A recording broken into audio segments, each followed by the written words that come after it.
ao 37. Eu vou ler na NTLH, tá, Luizinho? Para ficar junto com a galera aqui, tá? E o título da mensagem é A Graça que Levanta o Caído, amém?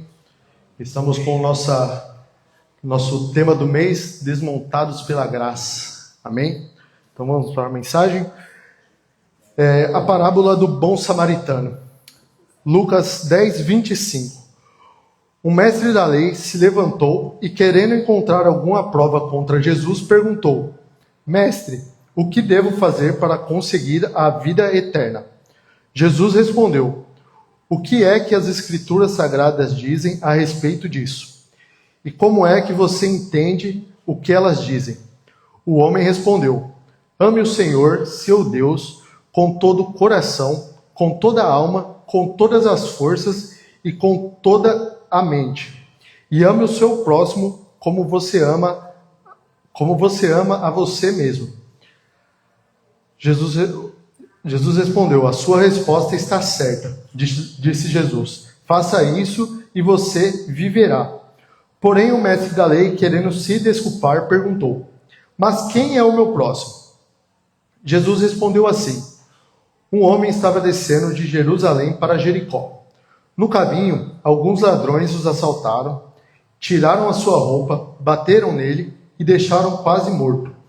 Acontece que um sacerdote estava descendo por aquele mesmo caminho e, quando viu o homem, tratou de passar pelo outro lado da estrada. Também um levita passou por ali, olhou e também foi embora pelo outro lado da estrada. Mas um samaritano, que estava viajando por aquele caminho, chegou até ali. Quando viu o homem, ficou com muita pena dele. Então chegou perto dele, limpou seus ferimentos com azeite e vinho e em seguida os enfaixou. Depois disso, o samaritano colocou no seu próprio animal e levou para uma pensão, onde cuidou dele. No dia seguinte, entregou 2 moedas de prata ao dono da pensão, dizendo: Tome conta dele. Quando eu passar por aqui, na volta, pagarei o que você gastar a mais com ele. Então Jesus perguntou ao mestre da lei: Na sua opinião, qual desses 3 foi o próximo do homem assaltado? Ele respondeu: Aquele que o socorreu, respondeu o mestre da lei. Jesus disse: Pois vá e faça a mesma coisa. Amém? Vamos orar? Pai, em nome de Jesus, nós te agradecemos, Senhor, por mais essa noite aqui na Ohana, Pai, onde estamos podendo receber mais a Tua palavra, Senhor. Peço, Pai, para que o Senhor me use como porta-voz da Tua palavra, Pai. Que o meu eu não prevaleça aqui, Pai, mas que a Tua mensagem, Pai, que o Teu amor, que a Tua misericórdia prevaleça aqui nessa noite, Pai. Que seja o Senhor falando através da minha boca, Pai.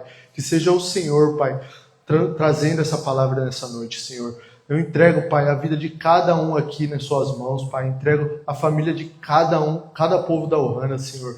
Somos dependentes de Ti, Pai. E somos dependentes da Tua palavra, Senhor. Nos ensina nessa noite, Senhor, pois queremos mais de Ti, Pai. Queremos receber da Tua palavra, Pai. E queremos receber dessa graça maravilhosa, Pai, desse favor imerecido, Pai, que o Senhor nos presenteou, Pai. O dom gratuito de Deus, Pai, é a salvação e a vida eterna, Senhor. Nós te agradecemos e te louvamos essa noite em nome de Jesus. Amém. Amém, irmãos? Então, nesse mês de maio, estamos com o nosso tema Desmontados pela Graça, né? E realmente, diariamente, somos desmontados, somos humilhados pela graça de Deus, né?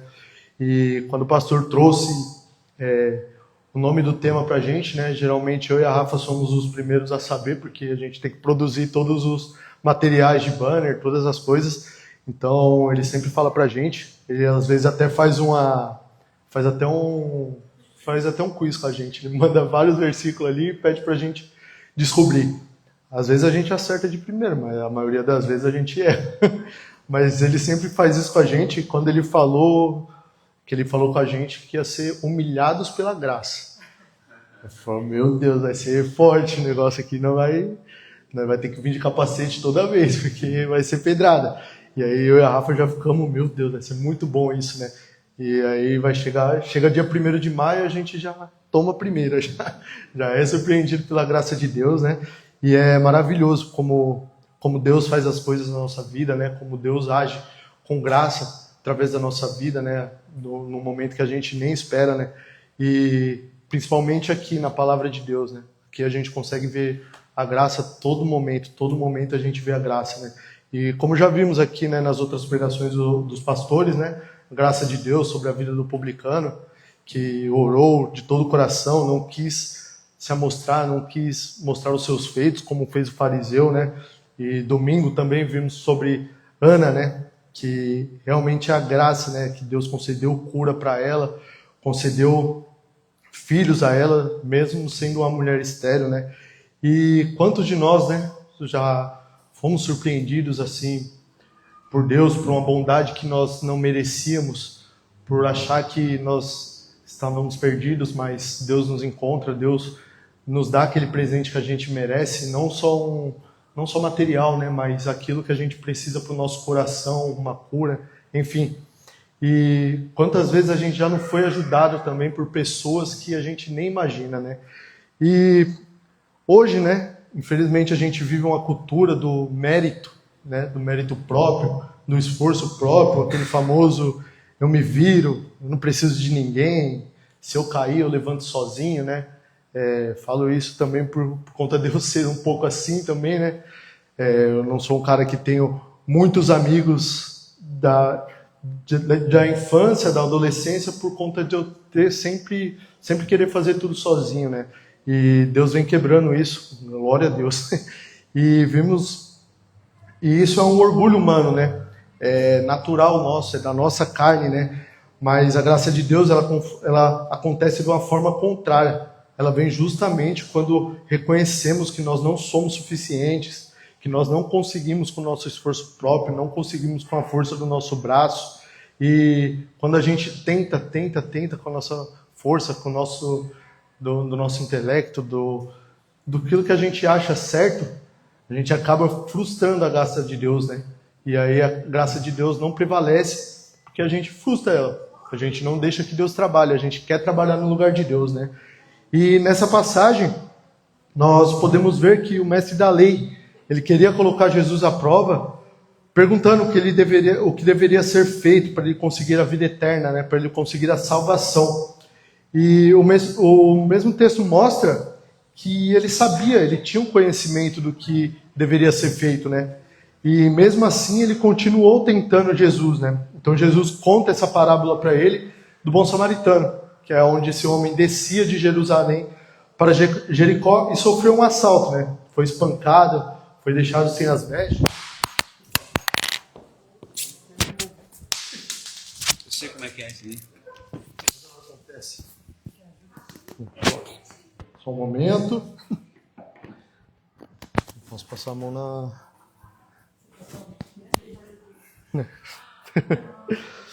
Amém.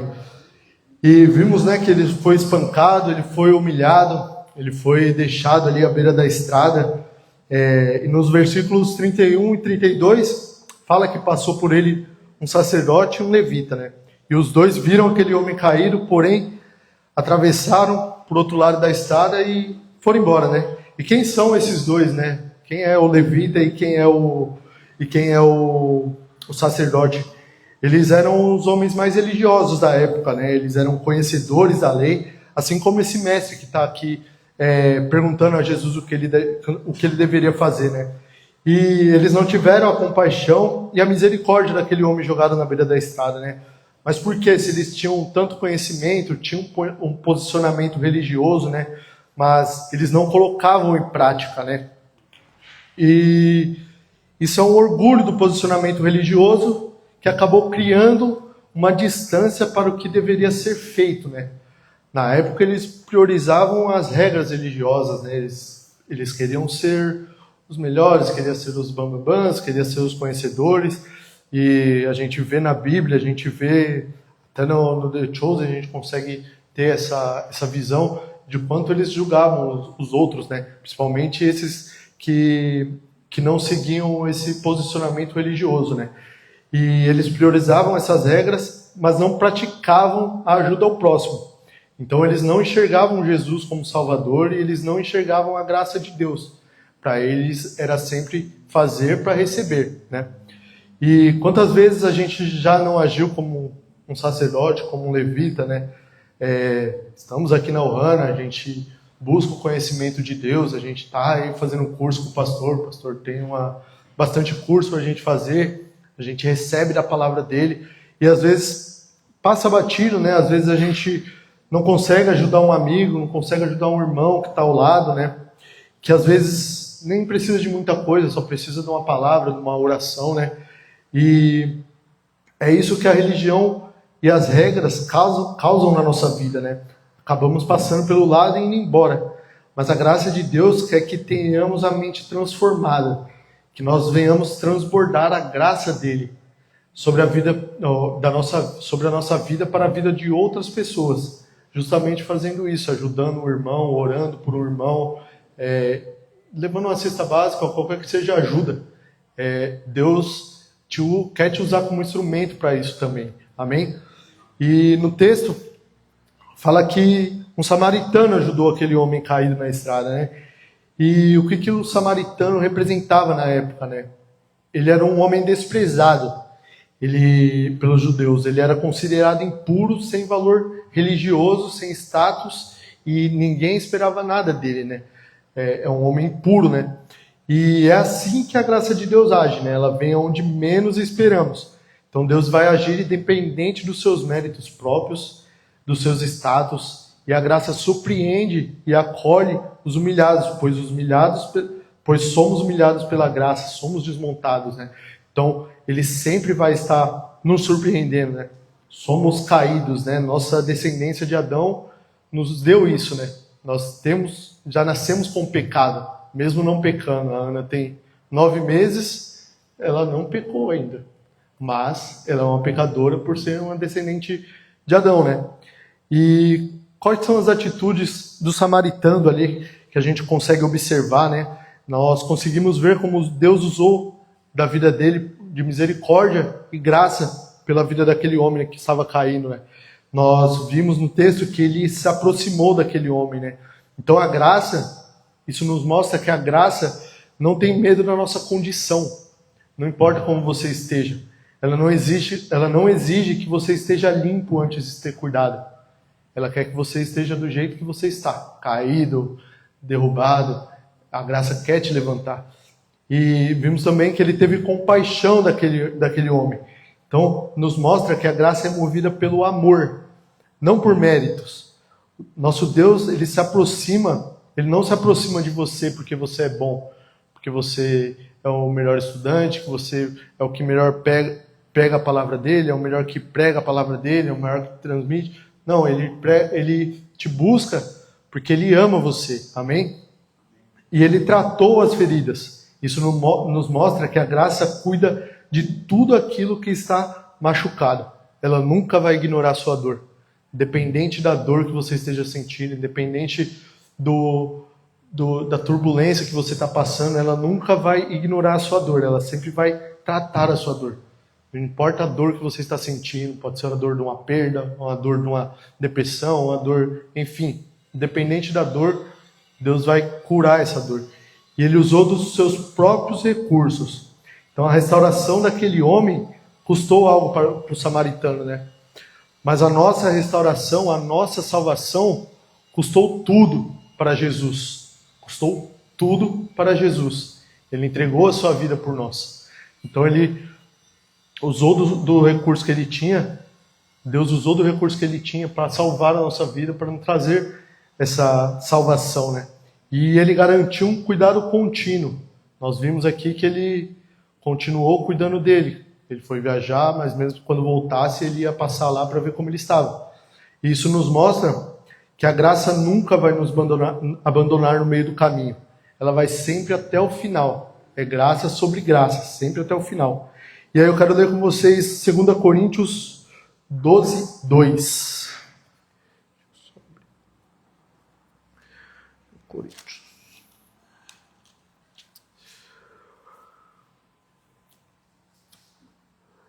Aqui nessa passagem, Paulo está orando a Deus, pedindo para que ele tirasse um sofrimento dele, né? Era uma doença que Paulo tinha. E essa doença vinha como um mensageiro de Satanás para dar bofetadas e impedir que Paulo ficasse orgulhoso, né? E após a oração, Deus responde para ele, né? Mas ele me respondeu: a minha graça é tudo o que você precisa, pois o meu poder é mais forte quando você está fraco. Portanto, eu me sinto muito feliz em me gabar das minhas fraquezas, para que assim a proteção do poder de Cristo esteja comigo. Amém? Então, aqui Paulo nos instrui a nós sempre mostrar as nossas fraquezas a Cristo, né? Mostrar nossas fraquezas para Deus. Ele não quer que a gente se gabe dos nossos feitos, ele não quer que a gente mostre os nossos feitos.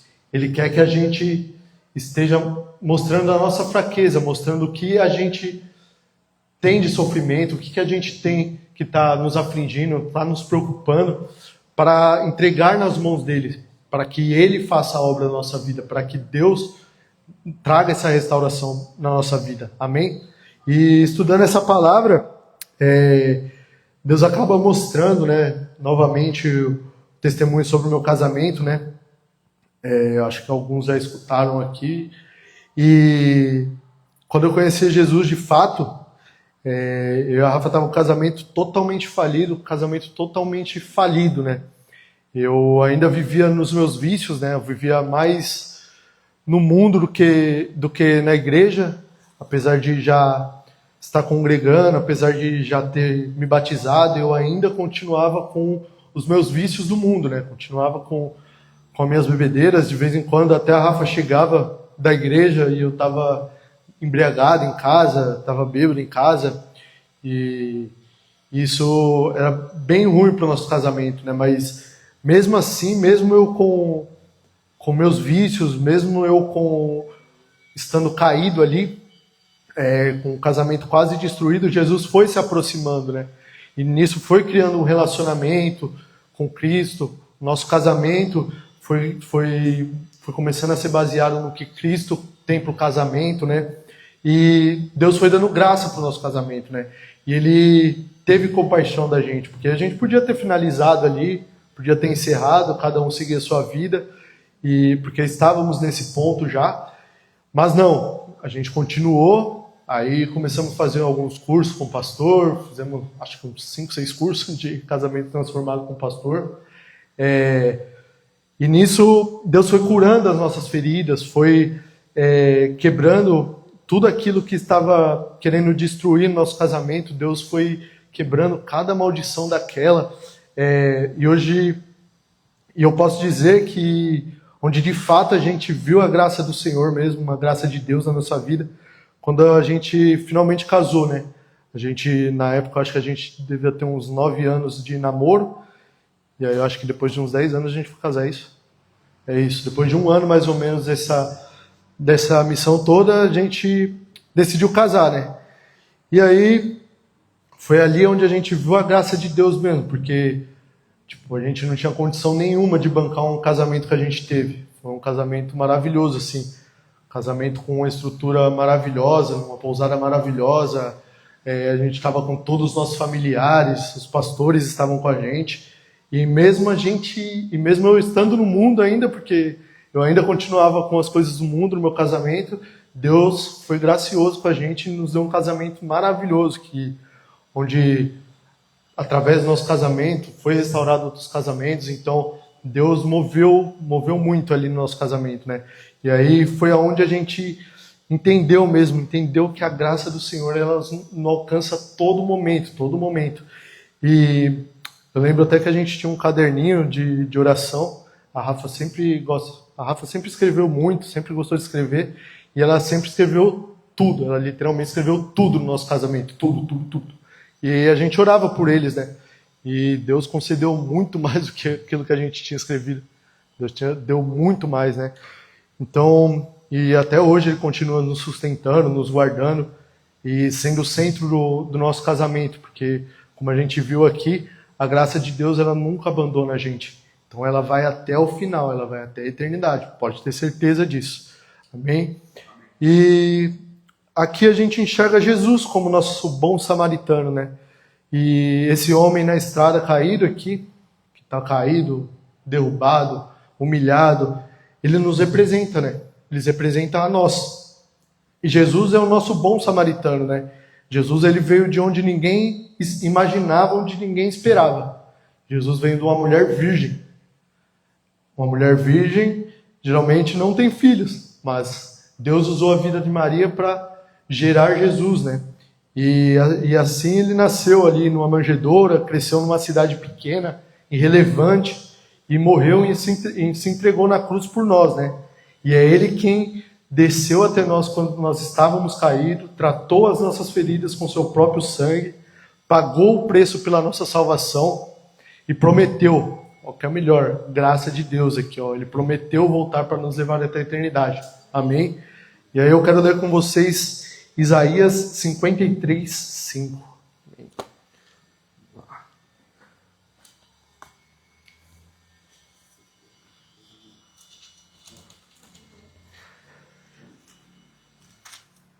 Vamos lá. Porém, ele estava sofrendo por causa dos nossos pecados, estava sendo castigado por causa das nossas maldades. Nós somos curados pelo castigo que ele sofreu. Somos sarados pelo sofrimento que ele recebeu. Quem é esse sofrimento? Esse sofrimento que quem recebeu foi Jesus, né? E aqui a gente consegue ver a graça de Deus na nossa vida, né? O que ele fez por nós na cruz, se entregar por nós na cruz, é graça, é favor. Não merecíamos esse presente, que é um presente gratuito de Deus, né? Nós merecíamos a morte, né? Mas Deus nos deu vida e nos deu salvação através da palavra dele, através da vida de Jesus. Ele entregou o seu Filho para que nós possamos ter vida em vida e abundância aqui na terra, amém? Então, nessa noite, o que a gente precisa entender é que nós não precisamos nos levantar sozinho, né? Nós não precisamos se matar, né, para a gente se levantar. A gente está caído, a gente tem a quem buscar, né? Há um samaritano no mesmo caminho que o seu sempre. Esse samaritano é Jesus. É ele quem vai trazer a cura para a sua vida, é ele que vai trazer a restauração para o seu casamento, para a sua vida, para a sua família, para tudo aquilo que você entregar nas mãos dele, ele vai ter um cuidado com a sua vida, amém? E para isso, a gente precisa ter a humildade para receber dessa graça, né? Aquele homem caído na estrada, ele precisou de ajuda, né? Ele precisou aceitar essa ajuda, né? Ele precisou permitir que alguém tocasse, que alguém curasse aquelas feridas. E ele precisava deixar que alguém levasse ele até uma hospedaria, né? Em outras versões vão falar que é hospedaria, né? Hospedaria, um lugar onde cuidava dos doentes, cuidava dos feridos. E ele precisava ser deixado para ser cuidado, né? E por vezes a vergonha de cair, né? O orgulho de querer resolver sozinho, a desconfiança de às vezes já ter sido ferido por alguma pessoa, já ser ferido por alguma circunstância na nossa vida, a sensação de não merecimento, isso acaba quebrando muito a graça da nossa vida, né? E não nos deixa receber essa graça, né? Que a graça, ela não é merecida, né? Se fosse merecida, ela seria um salário, né? Que a gente trabalha, a gente se puxa ali para receber o salário. Então a gente faz para receber, mas a graça não é isso. A graça é o contrário. A graça, ele quer que você esteja caído para ele possa te levantar, para que ele te ajude a levantar. Amém? E eu quero ler com vocês Efésios 2, do 8 ao 9.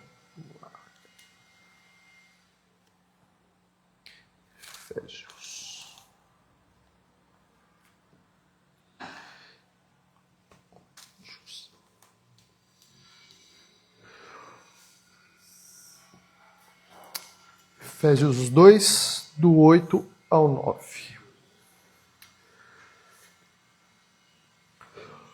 Pois pela graça de Deus, vocês são salvos por meio da fé. Isso não vem de vocês, mas é um presente dado por Deus. A salvação não é resultado dos esforços de vocês. Portanto, ninguém pode se orgulhar de tê-las. Amém? Então aqui, Deus nos mostra novamente que somos salvos por meio da fé. Por meio daquilo que cremos. Que Jesus entregou a sua vida por nós. Que hoje a gente pode ser salvo através de Cristo. Não através do que a gente faz. Não através do que a gente exerce, do que a gente fala, do que a gente faz. Não é através disso, é através de Cristo que a gente recebe a salvação. E Deus não quer que você se levante. Novamente falo para vocês, Deus não quer que você se levante para que Ele se aproxime de ti. Ele quer se aproximar mesmo que você esteja caído, para te dar uma grande restauração. E essa restauração, ela acontece de um processo, né? Nós vimos aqui que o samaritano, ele não só levantou aquele homem e foi embora. Ele podia só ter levantado ele, dado um dinheiro para ele e ter saído fora, né? Mas não, ele cuidou, ele levou para a hospedaria, ele deixou uma provisão para que fosse totalmente curado, totalmente restaurado. E a restauração de Deus, ela nem sempre vai acontecer num instante.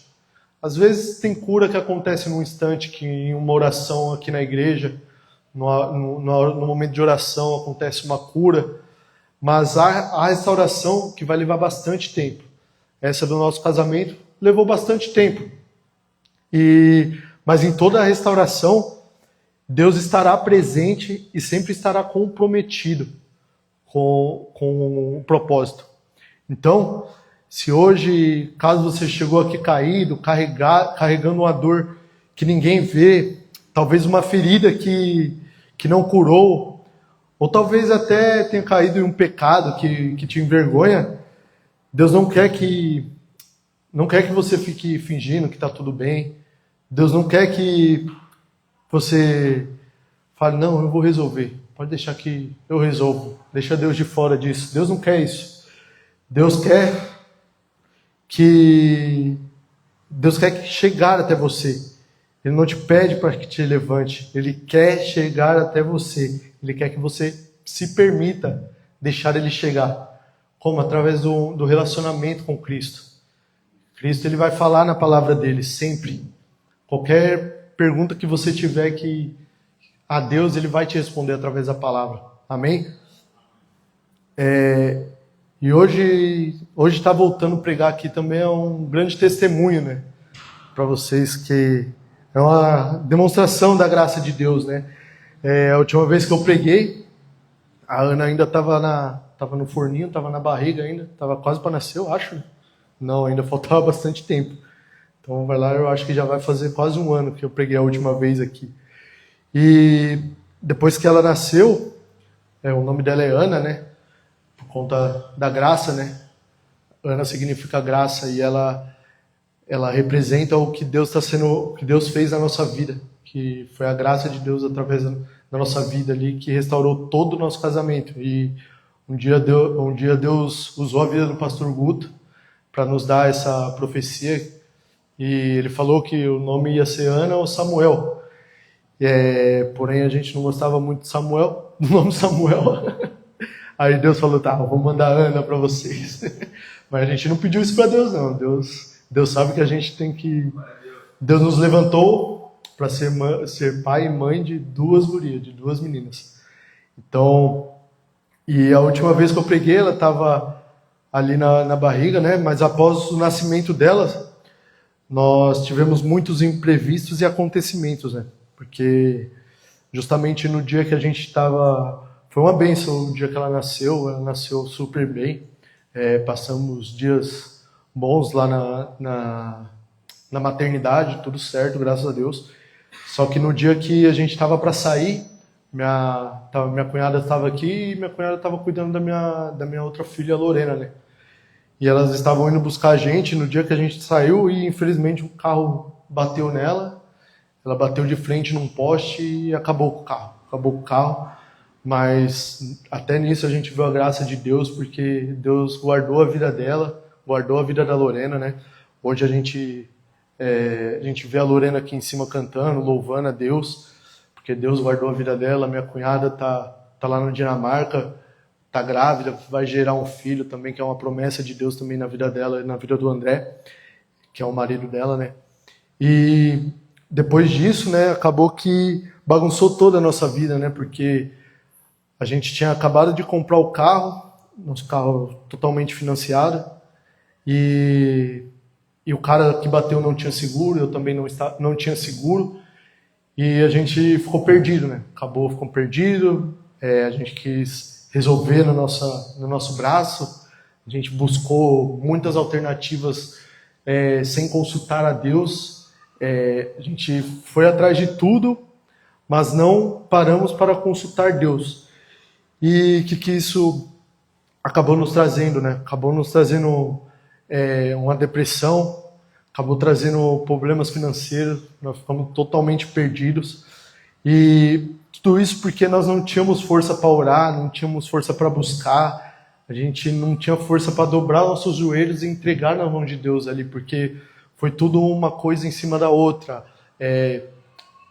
As mulheres sabem, né, que um pós-parto às vezes pode ser muito complicado para a mulher, pode trazer essa depressão. E nisso a gente conseguiu ver que Deus ainda estava cuidando, né? Mas como a gente quis resolver tudo na força do nosso braço, sem contar nada para ninguém, a gente acabou se isolando, ficamos um tempo sem vir para a igreja, a gente aparecia aqui de vez em quando, nos isolamos em casa, ficamos trancados um bom tempo. E nisso passamos meses, né? Até que um dia a gente parou para olhar, né? E ver tudo que Deus tinha feito na nossa vida já, né? Mesmo com todos esses acontecimentos, com tudo que aconteceu, Deus guardou a vida da minha filha, Deus guardou a vida da minha cunhada, Deus guardou a nossa vida. A nossa família está toda com saúde, né? E tudo, e tinha nascido uma profecia de Deus na nossa vida, que era a Ana. Então a gente conseguiu ver mais uma vez que a graça de Deus estava favorecendo a nossa vida, né? E depois que a gente parou e olhar para isso, começamos a olhar para isso, deixamos tudo na mão de Deus. E nós queremos continuar vivendo essa graça de Deus na nossa vida, porque sabemos, né, que os planos deles são muito melhores do que os nossos. Então às vezes a gente tentou, mas não foi para frente. Quando a gente parou, pensou, olhou, falou, não, a gente tem que entregar isso na mão de Deus. Quando a gente começou a entregar na mão de Deus, começou as coisas fluírem, começou as coisas a andarem, e hoje estar aqui em cima é uma demonstração dessa graça de Deus, porque eu não me imaginava mais estar aqui, de verdade mesmo, não me imaginava mais estar aqui, mas Deus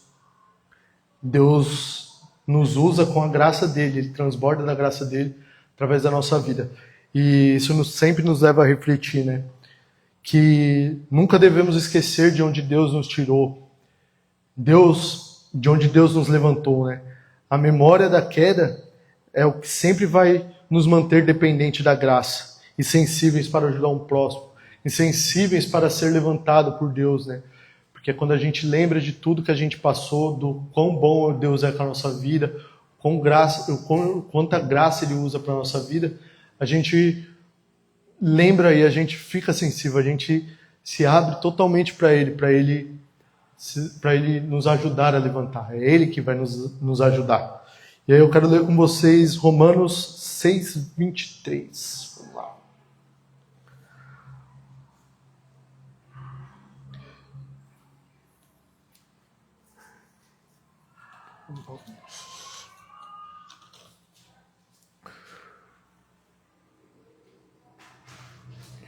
Romanos 6:23.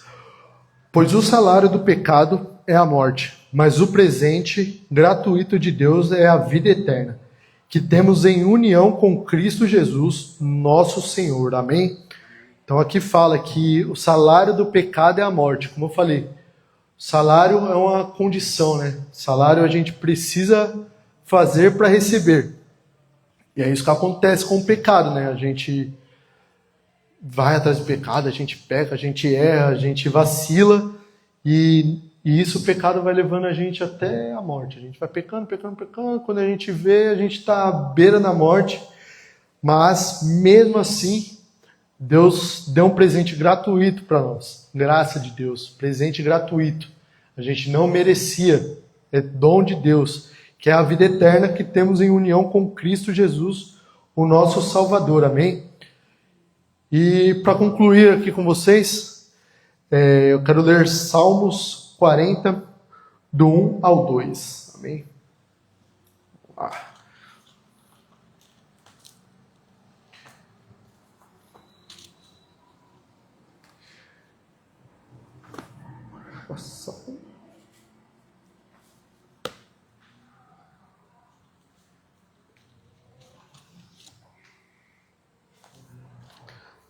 Salmos 40, vou ler do 1 ao 2. Esperei com paciência pela ajuda de Deus, o Senhor. Ele me escutou e me ouviu. O meu pedido de socorro, e ouviu o meu pedido de socorro. Tirou-me de uma cova perigosa, de um poço de lama, e ele me pôs seguro em cima de uma rocha e firmou os meus passos. Amém? Então aqui Davi está falando que ele esperou com paciência. Então ele respeitou o processo de Deus na vida dele. Ele respeitou o processo de Deus para que Deus restaurasse a vida dele, né? E Deus escutou ele, ouviu o pedido de socorro dele. O que isso nos mostra? Que temos sempre que entregar a Deus. Vamos sempre buscar, sempre orar para Ele, sempre entregar nas mãos dele. Deus, eu te entrego essa enfermidade, Deus, eu te entrego esse problema, Deus. Deus, está em tuas mãos, porque eu sei que eu não consigo, mas o Senhor é Deus para conseguir tudo na nossa vida. Ele resgatou Deus. Deus resgatou, tirou de uma cova perigosa e de um poço de lama, que nos mostra que Deus levantou. Deus foi lá, buscou ele no poço de lama, tirou ele que estava caído, levantou ele para uma vida nova. E ele me pôs seguro em cima de uma rocha e firmou os meus passos. O que é a rocha? Rocha é Cristo Jesus. O que a gente firma em Cristo, se a gente firma em Deus, se a gente fala, Cristo, Tu que tem conta de tudo, Tu que toma conta da minha vida, eu sou dependente de Ti. Eu quero firmar os meus passos, quero firmar a minha casa na rocha que é Cristo. Como a gente tem um exemplo, né, que às vezes aparece vários vídeos aí no Instagram do pessoal que constrói a casa na areia, e o pessoal que constrói a casa na rocha, né? O pessoal quando constrói a casa na areia, vem a enxurrada, leva tudo, derruba a casa. Casa na rocha não, ela está lá firme. Está lá firme. Então temos que entender que temos que estar firmes em Cristo, para que nós possamos receber dessa graça, receber desse favor merecido, que é Cristo, né? E eu oro para que a graça do Senhor continue levantando cada um de vocês, né?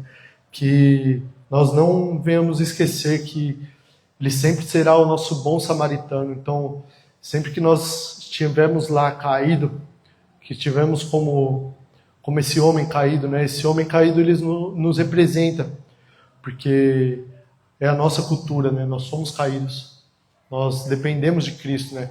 Então, quando a gente estiver caído ali, derrubado, todo sujo, todo cheio de pecado, Deus, venha ser meu bom samaritano, me ajuda, me cura minhas feridas, cura tudo aquilo que o Senhor quer curar, porque eu creio que o Senhor é Deus para fazer o melhor na minha vida, o melhor no meu casamento, na minha família, porque é Ele quem nos leva a receber essa graça. Amém? Amém? Glória a Deus. Então, convido vocês a fechar os seus olhos. Vamos orar a Deus, agradecer por essa palavra. Acredito que tenha sido breve, mas eu oro para que Deus, para que isso entre no coração de cada um de vocês, pois é através dele que nós vamos conseguir todas as coisas, é através dele que vamos receber a graça e o favor imerecido. Amém? Glória a Deus. Pai, em nome de Jesus, Senhor, eu quero orar aqui nessa noite, Pai, entregando, Pai, a vida de cada um nas suas mãos, Pai. Aquele, Senhor, que por acaso está caído, Pai, aquele que precisa de uma ajuda, Pai, aquele que está tentando, Senhor, com seus esforços próprios, Pai, aquele que por acaso está tentando ser forte, Pai. O Senhor fala em Coríntios, Pai, que o Senhor se torna forte na nossa fraqueza, Senhor. Que nós venhamos a entender, Pai, que para o Senhor agir na nossa vida, Pai, nós estaremos fracos, Pai. Nós estaremos, Pai, sofrendo, Pai. Estaremos como aquele homem caído na estrada, Pai, precisando de uma ajuda, Pai. Nós estamos sendo assaltados, Pai, por aquilo que o mundo quer colocar na nossa vida, Pai, por aquilo que o mundo quer estabelecer para as famílias, Pai. Uma família dividida, Pai. Uma família sem pai, uma família sem mãe, Pai. Uma família desconstruída, Pai. Mas nós cremos na Tua palavra, Pai. Nós cremos naquilo que o Senhor tem para nós, Pai. Nós cremos, Senhor, como Hana, como família, Pai, que o propósito do Senhor é a família, Pai. Pai, que o Senhor alcance, Senhor, aquelas famílias que estão caídas, Pai. Aquelas famílias, Pai, que precisam ser levantadas, Senhor. Que o Senhor use, Pai, da vida de cada um, Pai, para que possa ser instrumento do Senhor, Pai, para levantar famílias, para ajudar aquele que está perdido, Pai, para ajudar numa restauração, Senhor. O Senhor conhece o coração de cada um aqui nessa noite, Pai. O Senhor sabe o que cada um aqui está passando, Senhor. Então, Pai, alcance cada um deles nessa noite, Pai. Esteja, Pai, não só aqui na Ohana, Pai. Esteja junto, Pai, com eles, Pai. No seu trabalho, Senhor. Na sua casa, Pai. No seu secreto, Senhor. Aonde quer que esteja, Pai. Acompanhe cada um deles, Pai. E levante, Pai. Levante cada um deles, Pai, para viver a graça maravilhosa do Senhor, Deus. Para viver... Oh, how he loves us so. He sent his son to save our soul. Eternal